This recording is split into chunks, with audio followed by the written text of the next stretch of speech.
Here's Kevin Allen from USA Today, their lead hockey writer. How are you, Kev? I'm great, thanks.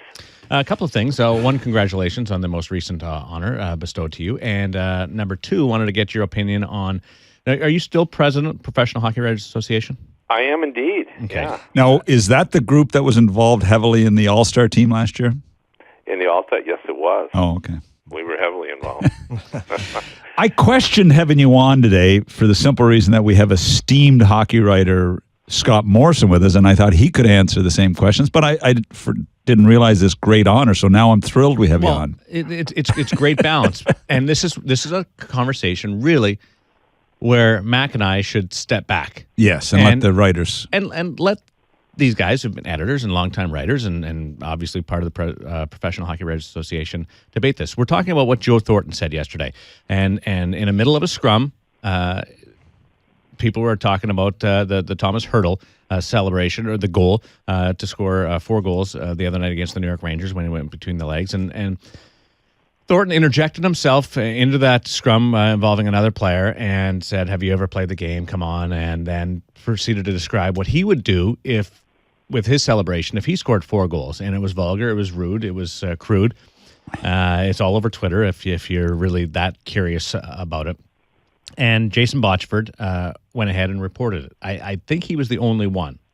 Of the Vancouver province. Of the Vancouver province. Kevin, did you... As president of the Professional Hockey Writers Association, do you look into something like this?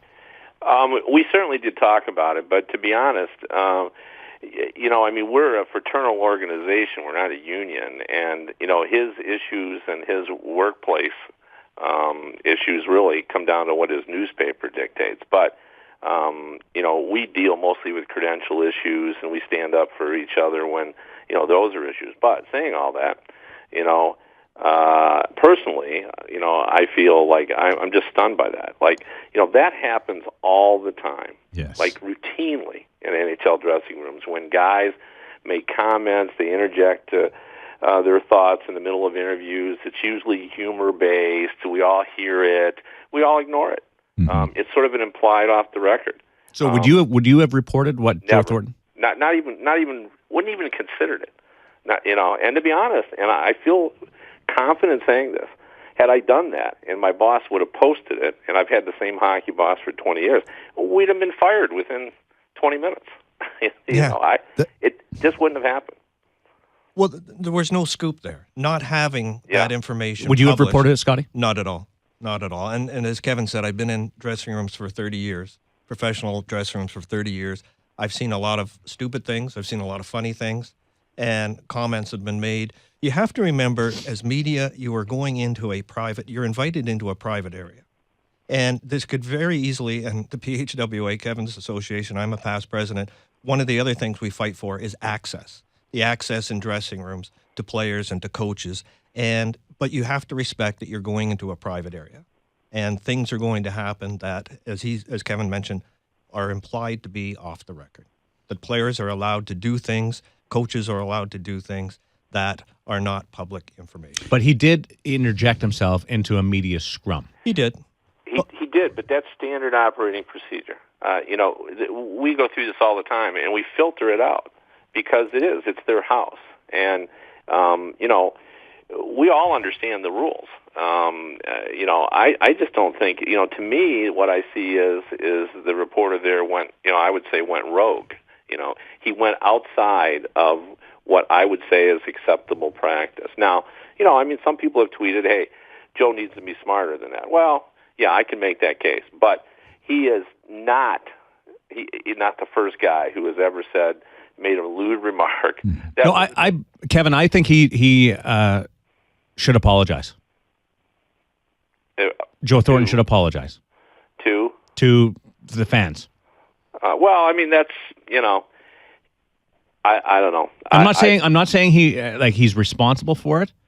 If you make an inappropriate comment in your house, and I happen to be there for dinner that night, and I write it on a blog, are you apologizing to anybody? I would probably have to apologize for it.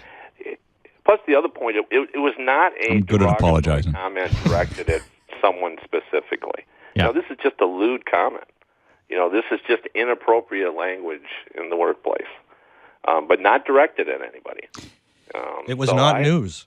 Yeah, I just don't see it. I've talked to, since yesterday, I've talked to many reporters about this, and I would say it's almost universal that nobody would have reported it. I think the only reason that, we're all writing about the fact that somebody reported it more than we are what Joe said. What would get into, and I agree with you 100%, and I think you and Scott really put it in great light because of your experience. And I've also had the experience of walking by those scrums in a dressing room and hearing the jokingly smart-ass comments that are made. And we've all heard them a lot, as Kevin alluded to. Joe, can't be let off the hook either, but it's happened thousands of times and a lot worse than this. So I don't know where to go. I don't understand why he would write it, why he would put it out there. Is he fearful that there's so many different forms of media right now, Scott and Kevin, that it's going to get out? And I think one of his explanations was, if it ends up being the quote of the year, my bosses would be upset at me for not reporting it. But I don't even think that's accurate. Is the line changed a bit that reporters are more under the gun because bloggers are writing these crazy things, and is that putting more pressure on the writer? That's a great question, Doug, and I think the answer to that is yes. It's the business has changed. It's been altered. It's more gotcha journalism, as I like to call it, where it seems like we're more inclined to want to point out mistakes in judgment that people make. It's less about what's going on the ice and more about what's happening away from the game, all the little extras that, what players are doing away from the rink. There's a lot more emphasis than that on the past. But still saying all that, we still haven't gone this far. I just can't even imagine, we're into this as well. We have a great emphasis on getting, extra details beyond the scores.